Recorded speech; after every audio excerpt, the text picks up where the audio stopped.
저는 오늘 말씀 제목이 의인은 믿음으로 산다입니다.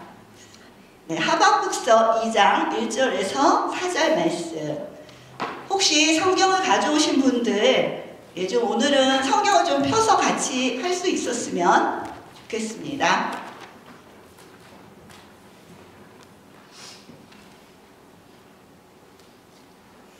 하박국서 2장 1절에서 4절 말씀 함께 같이 짧으니까 함께 읽도록 하겠습니다. 다 찾으셨나요? 네, 함께 읽겠습니다. 내가 초소 위에 올라가서 서겠다. 망대 위에 올라가서 나의 자리를 지키겠다. 주님께서 나에게 무엇이라고 말씀하실지 기다려 보겠다. 내가 호소한 것에 대하여 주님께서 어떻게 대답하실지를 기다려 보겠다. 주님께서 나에게 대답하셨다. 너는 이 묵시를 기록하여라. 판에 똑똑히 새겨서 누구든지 달려가면서도 읽을 수 있게 하여라. 이 묵시는 정한 때가 되어야 이루어진다. 끝이 곧 온다는 것을 말하고 있다. 이것은 공연한 말이 아니니 비록 더디더라도 그때를 기다려라. 반드시 오고야 만다. 늦어지지 않을 것이다. 마음이 한껏 붙은 교만한 자를 보아라. 그는 정직하지 못하다. 그러나 의인은 믿음으로 산다. 아멘.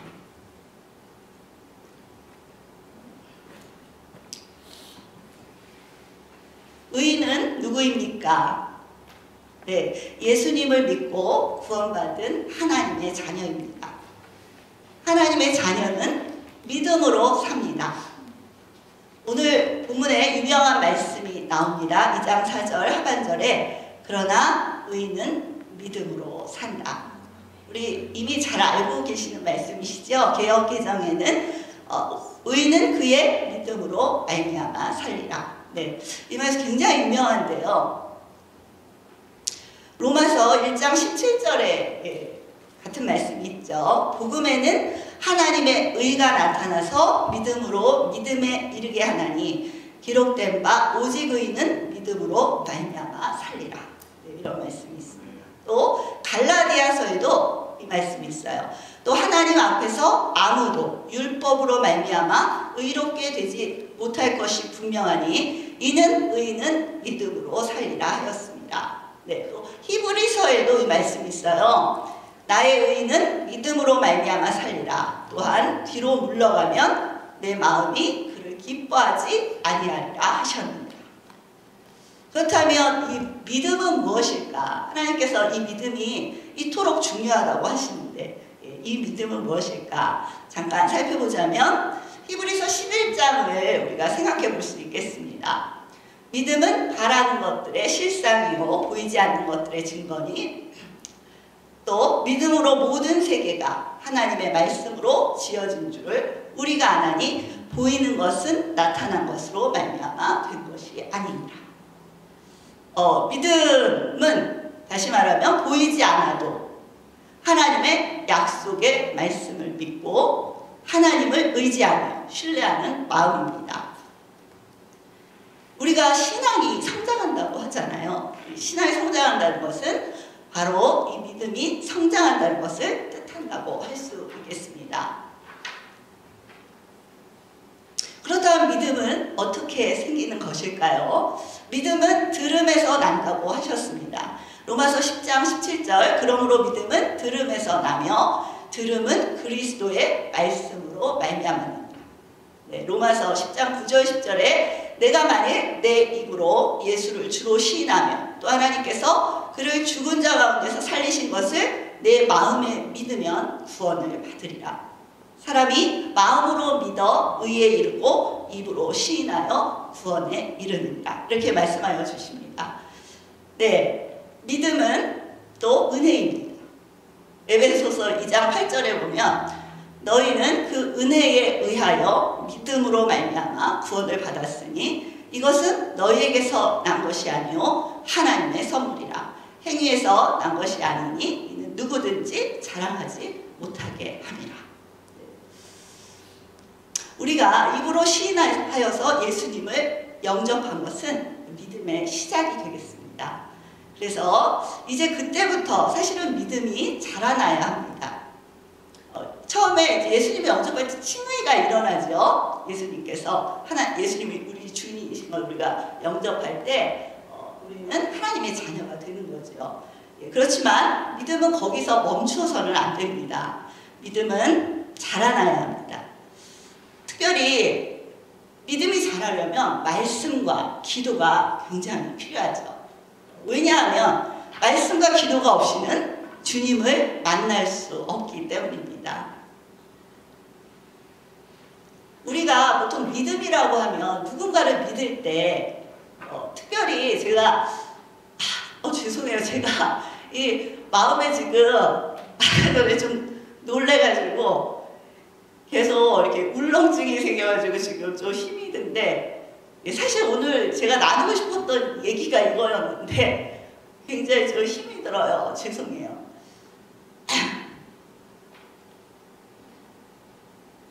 예, 제가 그럼에도 불구하고 이렇게 믿음으로 살고 있습니다. 아이는 쓰러지고 저는 설교하고 그런 일들이 제 삶에 늘 있습니다. 특별히 이상하게 제가 설교를 하려고 하면 수경이가 쓰러지는 일들이 많이 일어나요. 왜 그런지 뭐 영적인 이유가 있겠죠. 네. 그래서 근데 이제 오늘도 제가 참 이렇게 사실 우리 수경이가 요새 이상하게 대발작이 많이 일어나요.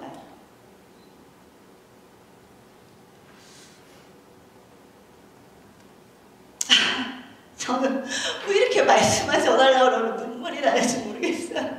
어쨌든 그래서 제가 요새 좀 믿음이 많이 떨어져 있었을 때 하나님께서 바로 이 하박국서를 통해서 저를 다시 세워주셨거든요. 그래서 제가 이 말씀을 전하려고 하는데 또 이렇게 애가 또 쓰러지고 그러니까 제가 이게 마음이 좀 진정이 좀 안 돼요. 그래서 이렇게 말을 전하기가 너무 어려운데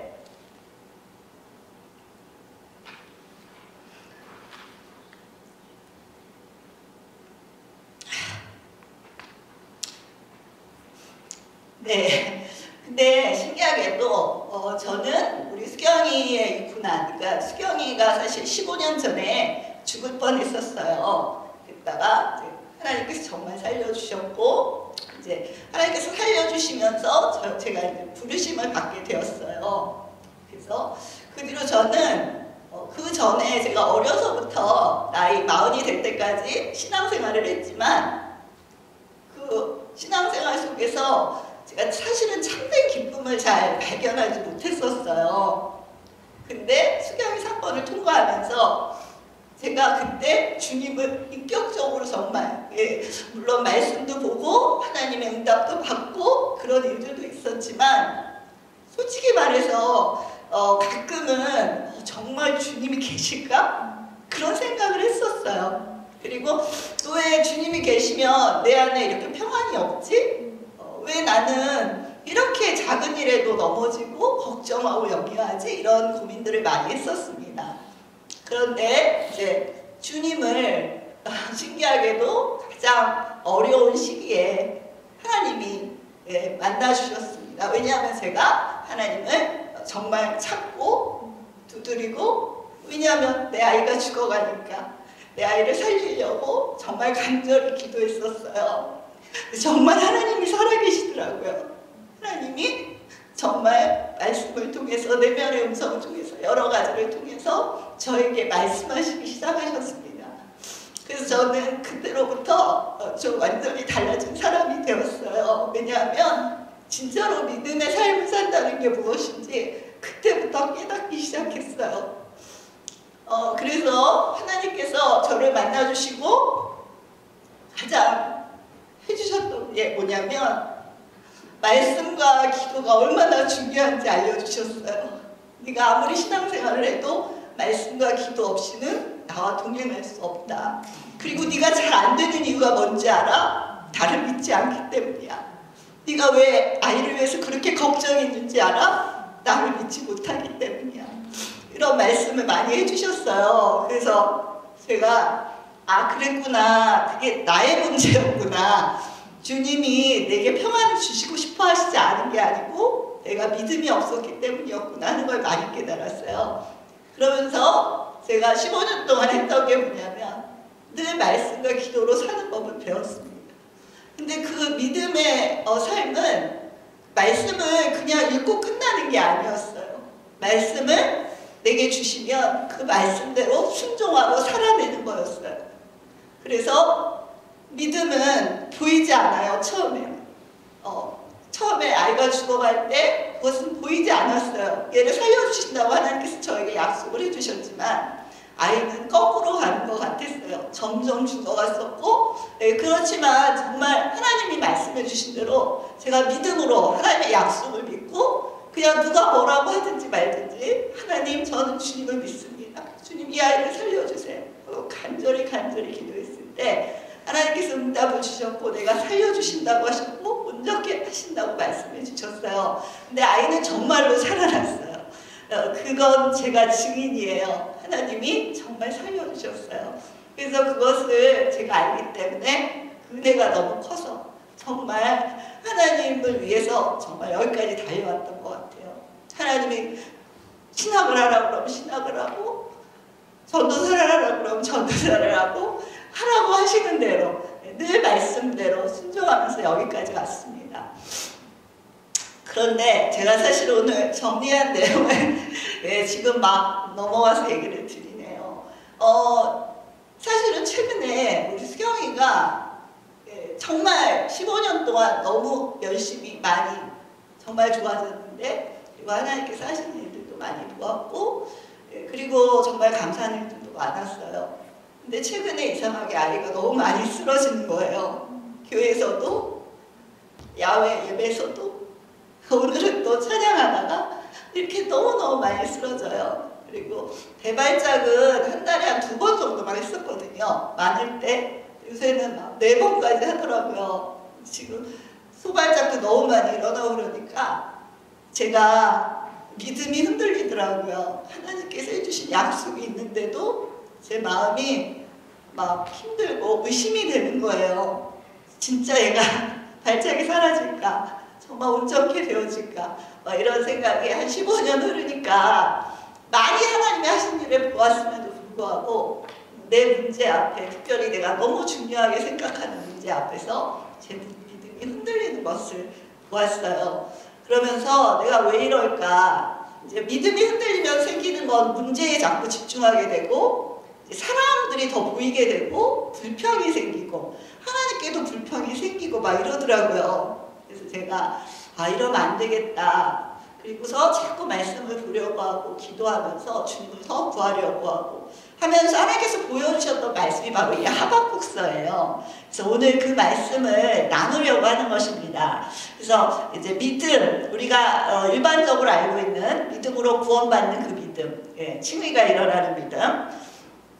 그런데 그게 전부가 아니에요. 그렇게 사는 것은 사실은 그래서 많은 크리스찬들이 사실 욕을 먹죠. 왜냐하면 믿음이 있다고 하는데 의의 옷을 입었는데 의롭지 못한 거예요. 그러다 보니까 왜냐하면 주님을 하나님의 약속을 진심으로 믿고 날마다 그 약속의 말씀대로 순종하지 않기 때문에 우리의 옛모습이 그대로 드러나기 때문에 사람들은 우리의 모습을 통해서 예수 그리스도를 느끼지 못하는 거죠. 물론 뭐 나름대로 하나님께서 우리 각자의 삶을 인도해 오셨기 때문에 다들 특별히 저희 교회 분들은 하나님께서 참 성령님께서 역사하셔서 다들 다듬어 주시고 인도해 가시는 것을 많이 체험하게 됩니다. 저 또한 그렇습니다. 제가 정말 연약한 사람이에요. 저는 이곳에 나와서 뭘 할 때마다 엄청 떨려요. 그런데 늘 기도하고 또 기도하고 오늘 마태복음 10장인가요? 거기에 제가 사실은 이렇게 어디 앞에 설 때마다 사실은 굉장히 떨리거든요. 그때마다 하나님 말씀을 주세요. 오늘도 말씀 속에서 제가 그걸 찾았어요. 내가 네 입술을 주장해 줄 거야. 이런 말씀이 있어요. 거기는 이제 너희들이 나중에 박해를 받고 끌려가도 내가 네 입속에 내가 할 말을 주겠다. 이런 얘기였는데 저는 성령님께서 내 입술을 주장해 주시겠다는 그 말씀으로 받게 되더라고요. 그래서 맞아. 오늘도 주님께서 나와 함께 해 주실 거야. 이런 확신을 가지고 또 이렇게 나와서 자, 이렇게 든든하게 마음을 먹고 있는데 애가 또 여기 앞에서 막 흔들리니까 제 마음이 또 막 흔들리는 거예요. 이렇게 제가 부족합니다. 하지만 그럼에도 불구하고 지금 하나님께서 계속 인도해 주셔서 계속 말씀을 이렇게 전하게 하시니 또한 감사합니다. 일단은 제가 오늘 정말 하고 싶었던 하나님께서 주셨던 메시지는 그런 거예요. 제가 살아냈던 믿음의 사람이 되는 거. 믿음이라는 거, 그거는 우리가 이렇게 그냥 한번 칭의가 일어나고 끝나는 것이 아니라 우리의 믿음은 날마다 성장해야 된다. 그리고 믿음으로 살아내야 된다. 믿음으로 살지 않으면 힘이 없고 능력이 없어요. 우리가 아무리 예수 그리스도를 믿는다고 해도 내가 믿음으로 순종하지 않고 살아내지 않으면 그곳에는 아무 역사도 일어나지 않는 거죠. 그래서 믿음은 굉장히 중요한데 이 믿음을 이렇게 처음 예수님을 접하는 사람들한테 예수님을 믿으세요. 예수님은 살아계세요. 예수님을 사랑하세요. 이렇게 얘기를 했더니 안 믿어지는데 어떻게 믿냐는 거예요. 근데 그 말도 사실이죠. 실제로 그분에 대해서 내가 체험한 게 없고 그분을 만난 적도 없고 그냥 믿으라고 하니까 들어서 이렇게 영접까지는 했는데 이분이 안 믿어진다는 거예요. 근데 저는 그 말이 굉장히 공감이 됐습니다. 저도 예전에 예수님을 믿었으면서 어떨 땐 예수님을 안 믿을 때가 있었어요. 그러니까 이게 왔다 갔다 하는 거죠. 어떨 땐 예수님이 계신 것 같다가 어떤 때는 안 계신 것 같다가. 그러니까 중요한 건 이 예수님을 만나야 되는 거예요. 제가 이번에 주일 설교 말씀을 준비하면서 하나님께서 떠올려 주신 제가 이제 준비하면서 딱 떠오르는 이야기가 하나 있는데 바로 춘향이에요. 춘향이가 이도령을 기다리잖아요. 믿음으로. 그런데 만일에 춘향이가 이도령을 만나지 않았다면, 사랑을 나누지 않았다면, 그리고 이도령이 다시 올 거라고 약속해 주지 않았다면 그것을 본인이 직접 체험하고 듣고 그것을 정말 내가 사랑해서 그 믿음을 지키는 것이 아니라면 과연 춘향이가 그렇게 절기를 지킬 수 있었을까? 그건 아니었을 것 같아요. 그러니까 제가 생각할 때 잘 안 믿어지는 사람한테 너 무조건 믿어 이거는 아닌 것 같다는 생각이 들었어요. 근데 이제 오늘 한박국서를 보면서 그런 어떤 해답을 제가 많이 찾았는데 어쨌든 저만 봐도 예전하고 지금이 굉장히 많이 달라졌거든요. 날마다 하나님과 함께하고 그분이 살아계신 걸 체험하니까 그러니까 힘들어도 또 하나님이 시키시는 일에 순종할 수 있고 이렇게 눈물을 흘리면서도 또 설교를 할 수 있고 이거 제 힘이 아니에요. 애는 쓰러지는데 저는 설교 준비하고 집에서도 그래요. 그럴 때가 많이 있어요. 그러니까 이거는 제가 주님을 만나지 않았다면 주님을 경험하지 않았다면 15년 동안 그 이전에도 그분을 경험하지 않은 건 아니었는데 말씀과 기도 가운데 제가 물어보면 하나님도 대답해 주시고 그 일들이 일어나고 이런 하나님의 역사를 제가 체험하지 않았다면 저는 지금처럼 믿음의 삶을 살기가 어려웠을 것 같아요. 그래서 오늘 제가 하나님께서 저를 통해서 하고 싶은 이야기가 바로 이것이 아닐까 하는 생각을 했습니다. 우리가 믿음의 삶을 산다는 건 정말 그분을 믿는다면 우리가 말씀을 보고 기도를 해야 된다. 근데 그게 잘 안 돼요 아직. 그러면 먼저 해봐야 된다.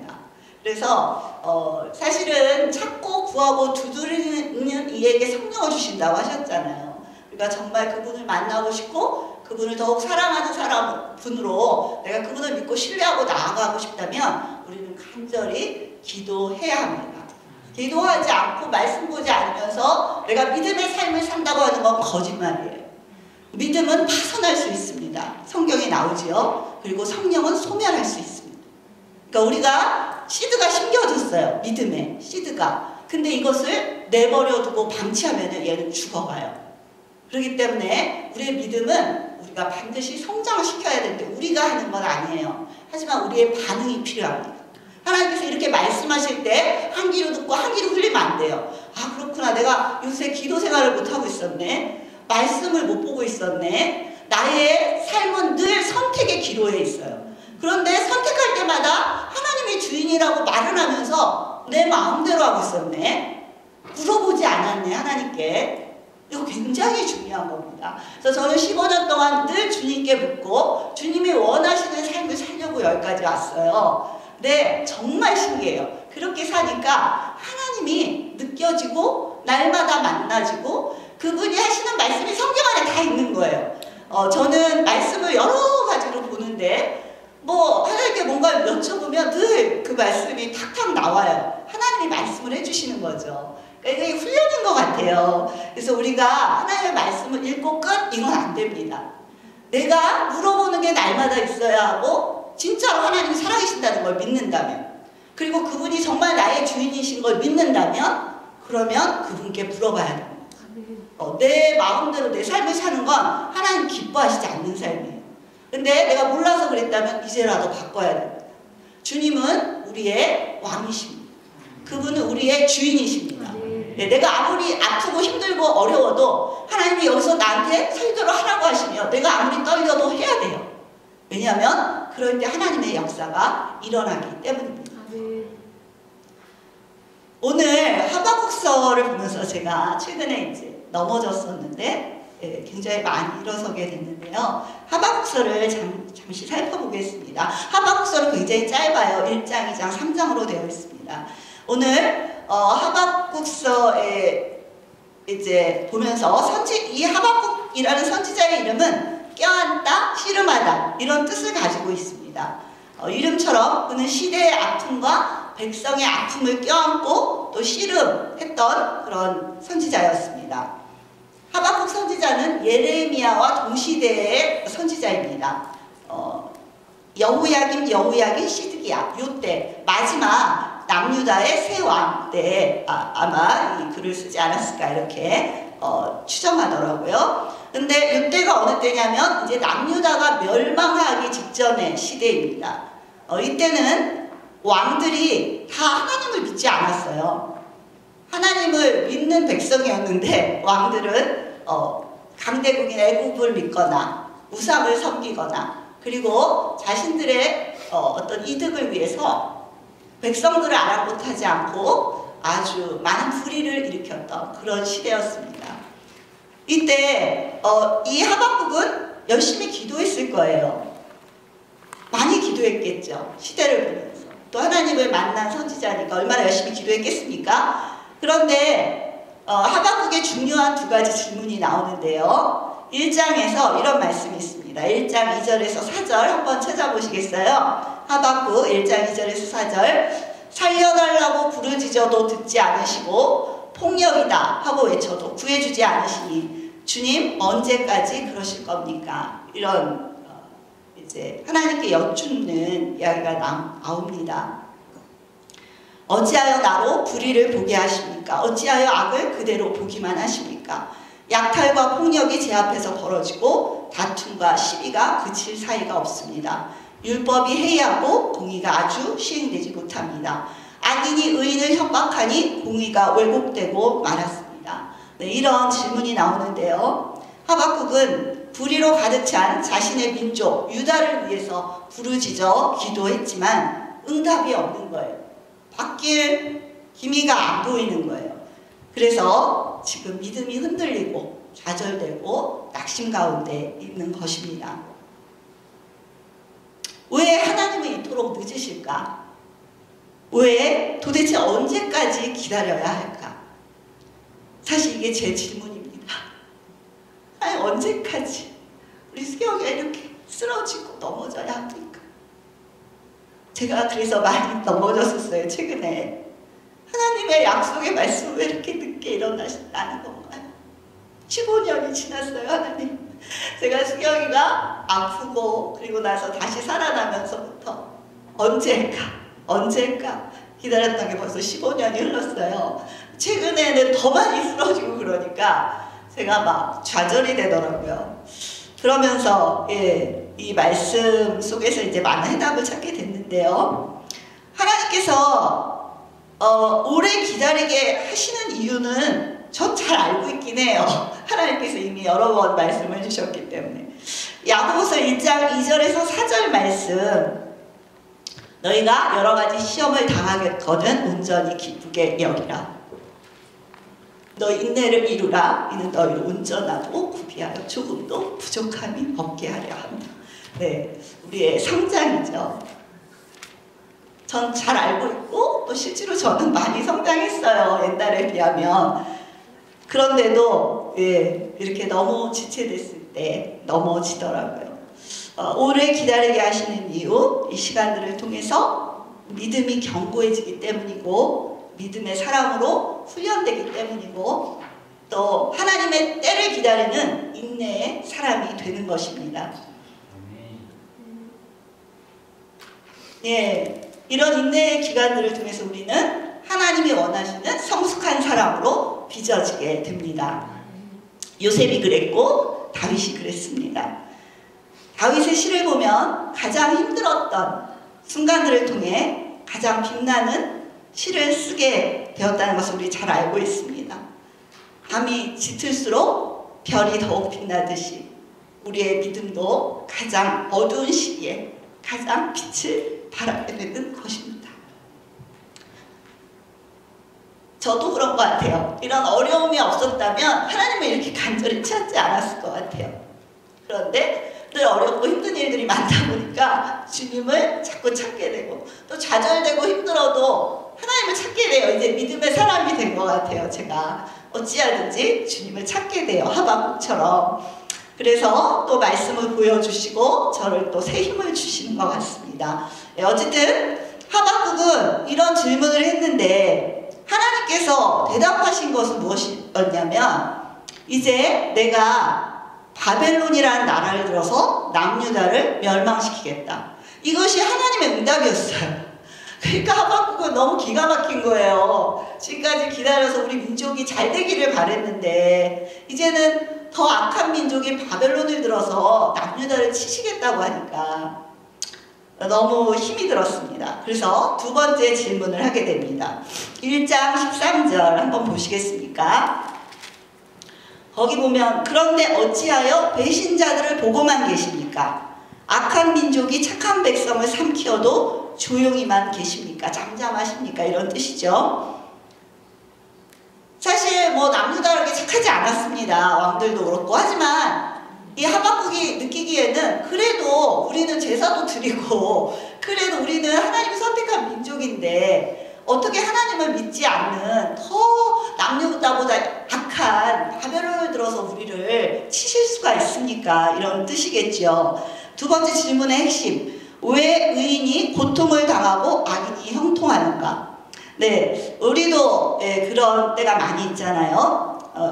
딱 이렇게 비교할 수는 없지만 우리는 그래도 나름 하나님을 믿고 잘 살아가려고 하는데도 또 하나님이 보내주신 곳에 가서 하나님을 위해 열심히 봉사하려고 하는데 거기서 오히려 억울한 일도 많이 당하고 욕도 먹고 제가 그렇습니다. 사실 요새 더 힘든 이유들이 그런 거예요. 하나님이 간 곳에서 열심히 일을 했는데 욕을 먹고 억울한 일도 당하고 물론 뭐 또 하나님 하시는 일도 많이 체험하지만 그럴 때 참 마음이 아파요. 그리고 하나님을 안 믿고 좀 저 사람 너무 악하다 이렇게 생각하는 사람이 마치 형통한 것처럼 이렇게 보일 때 참 마음이 좌절이 돼요. 그럴 때가 있습니다.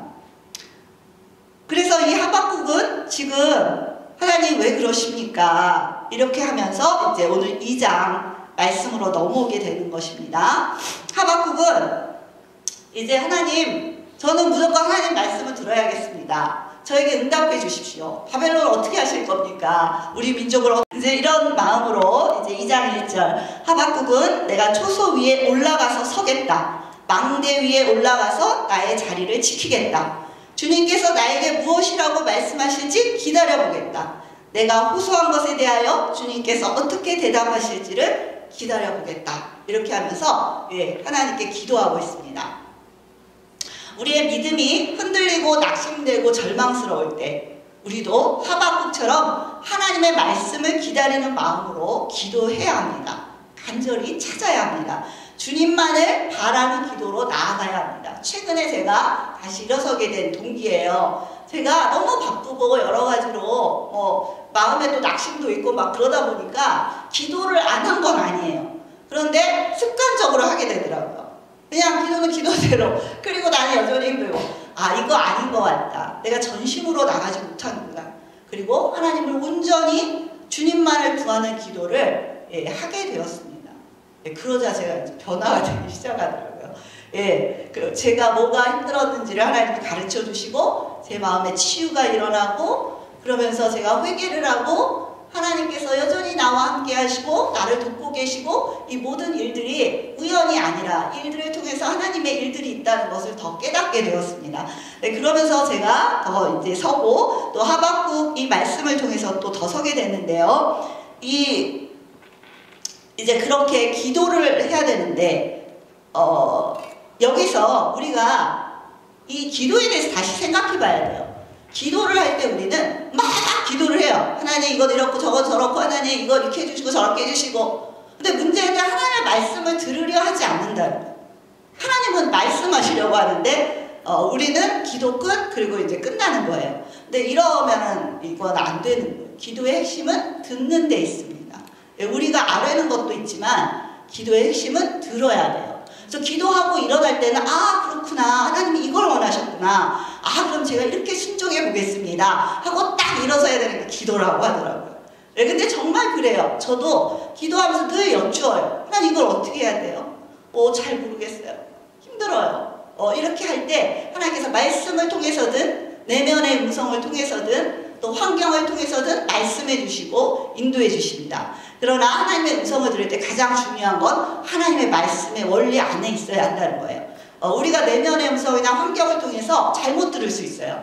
왜냐하면 그렇잖아요. 너 이제 걔가 너무 못되게 구니까 너 걔를 미워해라 이렇게 하실 수는 없잖아요. 하나님이. 근데 어쩌면 우리는 우리의 옛사람 때문에 그런 음성을 들을 수도 있어요. 그리고 초신자의 경우 거기에 넘어갈 수도 있잖아요. 하지만 항상 말씀을 읽어야 돼요. 그리고 말씀으로 확증이 되는 것이 가장 중요하고요. 하지만 그것이 자꾸 반복되다 보면 딱 알아요. 본인이 아 이건 하나님께로부터 온 거다. 아 이거는 아닌데 이런 게 이제 느껴지기 시작합니다. 이제 성장하면서. 근데 어쨌든 기도는 우리가 그냥 막 내가 구하는 것만 구하다가 끝나는 게 아니에요. 정말 하나님께서 뭐라고 말씀하시는지 하나님의 뜻은 무엇인지 그것을 들으려고 하는 자세가 굉장히 중요한 것입니다. 그래서 이제 하박국은 하나님의 응답을 이제 체험하게 되죠. 또 2장 2절에서 주님께서 나에게 대답하셨다. 너는 이 묵시를 기록하여라. 판에 똑똑히 새겨서 누구든지 달려가면서도 읽을 수 있게 하여라. 이 묵시는 정한 때가 되어야 이루어진다. 끝이 곧 온다는 것을 말하고 있다. 이것은 본연한 말이 아니니 비록 더디더라도 그 때를 기다려라. 반드시 오고야 만다. 늦어지지 않을 것이다. 저 이 말씀이 너무너무 위로가 되었습니다. 정한 때가 있단다. 미경아 정한 때가 있어. 하나님의 약속의 말씀이 어떤 것은 바로바로 일어나는 게 있어요. 저도 정말 많이 체험해요. 하나님 안에 있으려고 하니까 기도응답이 정말 잘 되는 것도 많죠. 근데 어떤 것은 믿음의 기도 정말 오랜 시간이 필요한 기도들이 있어요. 우리 수경이가 그런 것 같아요. 이 일을 통해서 저도 많이 성장했고 수경이도 그렇고 뭐 우리 가족들이 그렇죠. 또 제가 어디 가서 수경이 얘기만 하면 하나님의 말씀이 심겨지는 걸 제가 많이 느껴요. 오늘도 사실 얘가 쓰러지려고 했는데 제가 여기 섰을 때 저는 떨리고 힘든데 오히려 여러분들의 눈빛은 반짝반짝하는 걸 제가 느꼈어요. 뭔가 이렇게 흡입이 되는 그런 느낌이 있었어요. 그러니까 뭔가 우리 수경이는 참 귀한 역할을 하는 것 같아요. 이 아이를 통해서 하나님이 원하시는 말씀들이 잘 흡수되는 걸 제가 참 많이 체험하거든요. 그래서 어쨌든 그런 일들이 있어요. 근데 여기서 2장 3절 이 묵시는 정한 때가 되어야 이루어진다. 이게 참 저에게 위로가 된데 여기서 정한 때라는 건 바벨론이 멸망할 때가 있다는 거죠. 가깝게는 이제 내가 바벨론을 멸망시킬 거야. 그런데 이제 많은 신학자분들이 요 정한 때가 되어야 이루어진다. 이것은 이제 이때는 구약이니까 초림 예수 그리스도가 오실 거에 대한 예수 그리스도를 내가 이제 그 구원자를 메시아를 너희에게 보내줄 거야. 이런 하나님의 묵시라고 해요. 그러니까 하박국이 자기의 문제에 빠져서 기도하다가 예수 그리스도를 그 계시를 받게 된 거예요. 그러면서 이제 하박국은 달라지기 시작합니다. 어쨌든 이 말씀이 저에게도 너무너무 위로가 됐어요. 그리고 비록 더디더라도 그 때를 기다려라. 저한테 참 위로가 됐고요. 반드시 오고야 만다. 늦어지지 않을 것이다. 근데 이건 하나님 입장인 것 같아요. 저는 정말 너무 오래 기다렸는데 하나님은 늦어지지 않을 것이다. 근데 또 늦어지는 이유가 있지요. 아까처럼 우리가 또 다듬어지는 그런 기간이기도 하지만 베드로 후서에 보면 이런 말씀이 있어요. 주의 약속은 어떤 이들이 더디다고 생각하는 것 같이 더딘 것이 아니라 오직 주께서는 너희를 대하여 오래 참으사 아무도 멸망하지 아니하고 다 회개하기에 이르기를 원하십니다. 네, 그러니까 이 사건들을 통해서 우리 가족이 변하기를 원하시고 여러 가지 수경이를 통해서 또 누군가에게 제가 전도를 하게 되기도 하고 여러 가지 이유가 있겠죠. 그리고 또 하나는 이제 우리는 신약 시대를 사니까 우리는 예수 그리스도 다시 오실 재림 예수 그리스도를 기다리잖아요. 근데 왜 예수님 오신다고 했는데 아직도 안 오실까? 2000년이 지났는데 그렇게 기도하시는 분들도 있는 것 같아요. 이유는 한 영혼이라도 살리시려. 네, 그것이 하나님의 뜻인 것입니다. 네. 또 오늘 2장 4절 말씀. 마음이 한껏 부푼 교만한 자를 보아라. 그는 정직하지 못하다. 그러나 의인은 믿음으로 산다. 이런 말씀이 있어요. 바벨론을 향해서 말하는 거죠. 마음이 부푼 교만한 자. 네. 이 시대에는 전 사단 같아요. 사단. 네. 그리고 하나님을 안 믿는 사람들은 교만해질 수밖에 없더라고요. 예, 사단이 뒤에 있으니까. 그리고 그들은 어떠냐면 정직하지 못해요. 그러면 반대로 의인들은 어떻게 살아야 되느냐? 정직해야 되는 거죠. 정직하지 못한 것을 하나님 기뻐하시지 않아요. 예. 그래서 우리는 정직해야 됩니다. 그리고 이게 헷갈릴 때가 있어요. 이때는 내가 어떻게 살아야 되나. 정말 정직하게 살고 싶은데 어려울 때도 있죠. 반드시 기도해야 돼요. 하나님이 이때는 어떻게 해야 됩니까? 지혜를 주십시오. 그럼 신기하게 지혜를 주세요. 그래서 우리가 정직해야 됩니다. 우리가 의의 옷을 하나님께서 입혀주셨어요. 예수 그리스도를 통해서. 너는 의인이야. 이렇게. 그런데 옷은 입었는데 행동은 아니에요. 그러면 그런 사람 어떻게 됩니까? 남유다 같이 됩니다. 징계가 임하게 돼요. 저도 하나님을 사실은 나름 열심히 믿고 살았어요. 그런데 사실은 정말 믿음의 그런 사람으로 살지 못했거든요. 근데 여러 가지 고난을 통해서 제가 정말 많은 회개를 했어요.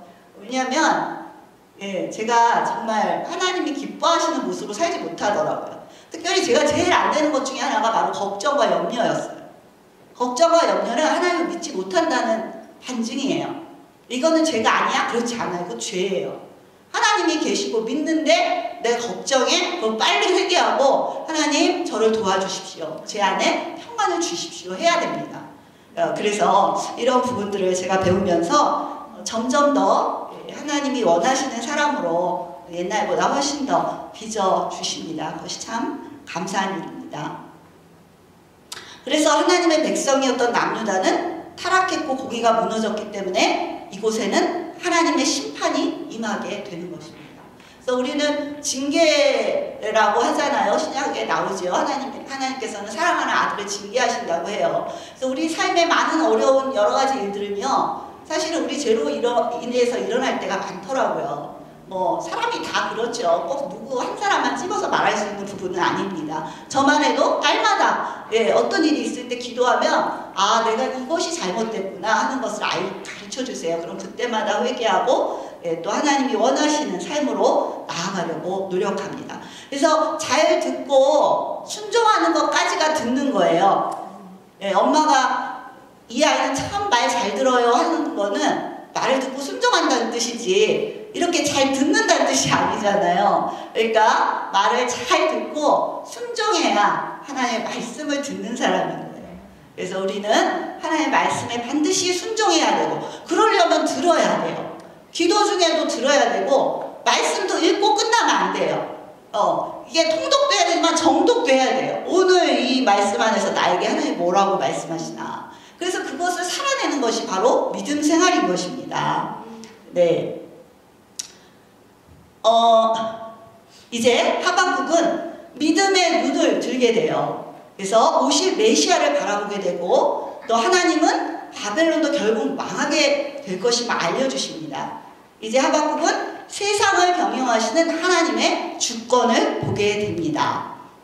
하박국 2장 13절 내가 백성들을 잡아다가 부렸지만 그들이 애써한 일이 다 헛수고가 되고 그들이 세운 것이 다 불타 없어질 것이니 이것이 바로 나 만군의 주가 하는 일이 아니겠느냐. 바다에 물이 가득하듯이 주의 영광을 아는 지식이 땅 위에 가득할 것이다. 예, 바벨론을 향해서 말하는 것이죠. 내가 레바논에서 저지른 폭력이 이제 내게로 되돌아갈 것이다. 내가 짐승을 잔인하게 죽였으나 이제는 그 살육이 너를 덮칠 것이다. 사람들을 학살하면서 땅과 성읍과 거기에 사는 주민에게 폭력을 휘둘렀기 때문이다.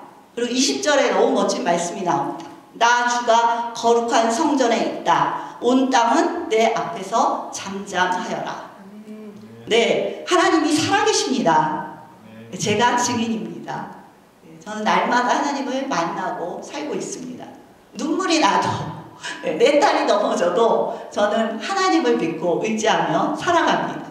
네, 그래서 믿음은 바로 우리의 삶을 하나님의 약속을 믿고 힘들고 어려워도 버티고 이겨내고 살아내는 것입니다. 그것이 진정한 믿음인 것입니다.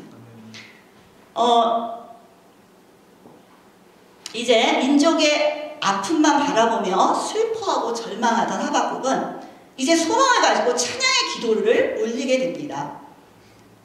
3장 2절 이제 찬양으로 넘어가게 돼요. 아, 예수 그리스도가 오시는구나. 메시아가 오시는구나. 아, 바벨론도 결국 멸망하는구나. 이런 것을 알게 되면서 이제 남유다가 뭐 이런 차원이 아니라 더 큰 하나님의 경륜을 보게 되면서 이제 하박국은 이런 기도를 합니다. 주님, 내가 주님의 명성을 듣습니다. 주님께서 하신 일을 보고 놀랍니다. 주님의 일을 우리 시대에도 새롭게 하여 주십시오. 우리 시대에도 알려주십시오. 진노하시더라도 잊지 마시고 자비를 베풀어 주십시오. 이런 기도를 하게 되는데 이 세번역에서는 새롭게 하여 주십시오 이렇게 되어 있는데 우리가 잘 알고 있는 개역 개정에서는 부응하게 하옵소서 이런 말씀이 나오죠. 여호와여 주는 주의 일을 이 수년 내에 부응하게 하옵소서. 진노 중에라도 긍휼을 잊지 마옵소서. 이런 기도가 나오는데요. 이 부응은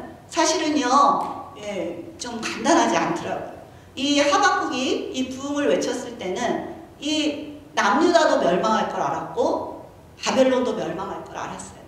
그런 어려운 일들이 닥칠 것을 알았어요. 하박국도 남유다 사람이에요. 자기에게도 닥칠 운명이었어요. 그렇지만 그렇게 기도합니다. 부응을 달라고. 그러니까 어떠한 일이 일어나든지 하나님 부응을 주십시오. 그래서 이 부응은 무엇이냐면 숫자가 늘어나는 게 부응이 아니에요. 주의 일은 무엇이냐면 생명을 살리는 일입니다. 그래서 이 부응은 이 어떠한 뭐 징계를 받든 어떻게 되든 이 영혼들이 회복되고 살리게 해달라고 기도하는 것입니다. 그래서 진정한 부응은 회개운동과 함께하는 것이죠. 네, 우리의 죄가 깨달아지고 힘들더라도 우리의 마음이 심령이 가난해져서 다시 주를 찾게 되는 것. 그것이 바로 부응이 되겠습니다. 우리는 그렇게 기도해야 될 것입니다. 우리 개인적으로도 내 마음 안에 부응이 일어나야 합니다. 고난이 있어서 부응이 일어난다면 그 고난이 감사한 거예요. 그래서 고난이 내게 유익이라는 말씀이 있잖아요. 저도 많은 고난이 있어요. 하지만 감사합니다. 사실은. 왜냐하면 제가 절대로 옛날처럼 세상 반, 주님 반 이렇게 살지 않기 때문이에요. 왜냐하면 하나님께 묶여있으니까 어찌하든지 하나님 뜻 안에서 살아가야 되는 그런 사람이 됐다는 게 참 감사한 일입니다. 그리고 아무리 어렵고 힘들어도 주님은 저를 새로 또 세워주십니다. 그것이 믿음의 사람이고 하나님께서 그런 은혜를 주십니다. 그래서 우리는 그런 부흥을 일단 내 마음 안에 있을 수 있게 기도해야 하고 또 내 옆에 내가 전도하고자 하는 자들에게 하나님 이들이 하나님 진정으로 그 영혼이 회복되고 정말 주님을 만날 수 있도록 하나님 죄를 회개하고 정말 하나님 이 생명이 살아나서 구원받을 수 있도록 그렇게 기도해야 되는 것입니다. 이제 교회로 모시고 오는 거 너무 중요하고 하지만 교회 안에 전도 대상자가 더 많다는 것을 여러분들은 아십니까? 교회 밖에 있는 사람은 아 내가 안 믿어서 이래 이렇게라도 얘기하는데, 교회 안에 있는 사람은 나는 교회 다니니까, 굉장히 위험한 거죠. 교회 다닌다고 다 주여 주여 한다고 다 구원을 받는 게 아니라고 말씀하고 계십니다. 교회 안에는 가라지도 있다고 말씀하십니다. 혹시 내가 가라지가 되면 큰일 나잖아요. 그러니까 우리가 항상 믿음을 돌아봐야 합니다. 우리의 구원은 두렵고 떨림으로 이루어가야 하는 것이지, 한번 내가 믿었다고 끝? 이거 아니에요. 그리고 이 교회까지 왔는데 구원을 못 받는 사람은 또 무엇입니까? 교회까지 왔는데도 예수님이 안 믿어져요. 내 맘이죠 뭐, 이거 아니에요. 하나님은 정말로 살아계시고 천국과 지옥은 정말로 있어요. 제가 증인입니다. 제가 천국과 지옥을 갔다 온 건 아닌데 하나님이 너무 느껴지고 살아계신 걸 알고 나니까 말씀이 막 살아서 움직이더라고요. 그리고 그냥 믿어지더라고요. 아, 천국과 지옥 진짜 있구나. 그러니까 괴롭히게 되더라고요. 특별히 우리 친정 식구들 그렇게 괴롭히는데 아직도 안 넘어와요. 정말 오래 걸리더라고요, 그 일도. 근데 어쨌든 네, 그렇게 우리는 우리의 믿음, 또 우리의 믿음이 이제 믿음이 있는 자들 구원을 받는 건데, 구원받을 믿음인가 나 돌아봐야 됩니다. 그래서 네, 이제 하나님과의 대화를 통해서 하박국은 다시 믿음이 확고해집니다. 구원의 하나님을 찬양하게 되고 주님의 권능을 노래합니다. 이 땅에 오실 메시아를 고대합니다. 주님께서 3장 13절 주님의 백성을 구원하시려고 오십니다. 친히 기름 부으신 사람을 구원하시려고 오십니다. 악한 족속의 우두머리를 치십니다. 그를 따르는 자들을 뿌리째 뽑아버리십니다. 셀라. 14절 그들이 우리를 흩으려고 폭풍처럼 밀려올 때에 숨어있는 가엾은 사람을 잡아먹으려고 그들이 입을 벌릴 때에 주님의 화살이 그 군대의 지휘관을 꿰뚫습니다. 15절 주님께서는 말을 타고 바다를 밟으시고 큰 물결을 휘 저으십니다. 절망 속에서 질문으로 시작한 하박국, 그 하박국의 기도는 하나님께 드리는 중보기도와 찬양으로 마무리를 하게 됩니다. 이 모든 역사를 주관하시고 크고 놀라운 계획을 가지고 계시는 하나님 앞에 하박국은 다시 믿음으로 일어서게 됩니다. 비록 심판의 날들이 있을지라도 다시 회복시키시고 구원해 주실 주님만을 바라보게 됩니다. 기도에 응답하시는 하나님, 백성을 구원하시는 하나님, 또 역사를 주관하시는 하나님. 네, 저도 이 말씀을 보면서 막 마음이 뜨거워지는 거예요. 내가 지금 내 이 문제에 갇혀 있었구나. 하나님이 그거는 알아서 하실 거야. 그래, 내가 일어나자. 하나님의 큰 경륜을 바라보자. 하나님은 내가 생각하는 그렇게 작고 또는 뭐 하나님은 작은 것까지도 사랑하시고 아끼시는 분이시지만 우리와 스케일이 다르더라고요. 그 하나님의 경륜을 생각할 때 나의 문제가 작게 느껴지기 시작했습니다. 네, 그래서 우리는 베드로처럼 주님을 바라보고 가면요 불이도 걸을 수 있어요. 네, 그런데 이제 갑자기 폭풍이 이렇게 치면서 바닷물이 휙 저어지니까 베드로가 그 바다를 쳐다봤을 때 빠지게 돼요. 그때 주님 저를 구원해 주세요 하고 베드로가 주님을 찾았을 때 주님이 확 오시면서 손을 잡으면서 믿음이 적은 자여 왜 의심하였느냐 이렇게 말씀하시거든요. 제가 최근에 믿음이 적어졌었습니다. 그러나 다시 또 주님께서 말씀으로 세워주셔서 제가 또 이렇게 설교를 할 수 있도록 도와주셔서 너무나 감사합니다. 오늘 그 모든 것을 깨닫게 된 하박국, 특별히 이제 예수 그리스도 메시아가 오실 것을 바라본 하박국은 완전히 고백이 달라지게 됩니다. 하박국 3장 17절에서 19절 비록 무화과 나무가 무성하지 못하며 포도나무에 열매가 없으며 감람나무에 소출이 없으며 밭에 먹을 것이 없으며 우리의 양이 없으며 외양간에 소가 없을지라도 나는 여호와로 말미암아 즐거워하며 나의 구원의 하나님으로 말미암아 기뻐하리로다. 주 여호와는 나의 힘이시라. 나의 발을 사슴과 같게 하사 나를 나의 높은 곳으로 다니게 하시리로다. 이렇게 고백을 하게 되고요. 이 마지막 절, 이 노래는 지휘하는 사람을 위하여 내 수금에 맞춘 것입니다. 저 이 마지막 절에 그런 깊은 뜻이 있는지 몰랐는데 이번에 공부하면서 느낀 건데요. 하나님이 우리의 지휘자시구나. 내가 한 악기구나. 하나님이 나를 조율하셔야 되는 거구나. 내가 하나님을 나한테 조율하면 안 되는 거구나. 그 크신 하나님의 경륜 앞에서 나라는 작은 악기를 이렇게 조율하시고 다듬으셔서 사용하기를 원하시는, 축복 주기를 원하시는 그분께 나의 악기를 마음껏 맡겨드려야 되겠구나 하는 생각을 하게 되었습니다. 네, 주님이 지휘자이십니다. 온 이 세상 만물을 주관하고 계시고 하나님의 구속사역 안에 모든 세계사는 흘러가고 있습니다. 우리는 성경을 통해서 그것을 이미 너무 잘 알고 있습니다.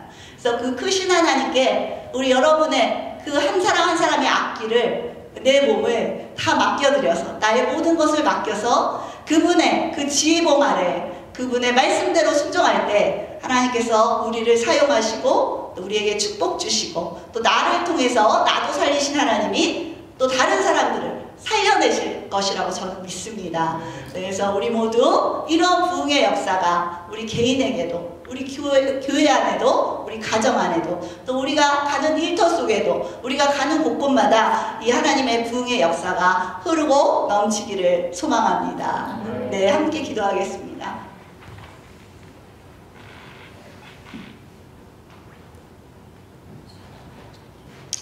한 2, 3분 정도 기도했으면 좋겠습니다. 하나님, 먼저는 회개했으면 좋겠습니다. 회개가 없는 교회는 진짜 교회가 아닙니다. 우리는 언제나 회개할 것이 있습니다. 하나님, 나는 내 뜻대로 살려고 했었던 적이 너무 많습니다. 내가 믿음으로 산다고 말은 했지만 하나님, 주님께 묻지 않았습니다. 하나님, 도와주십시오.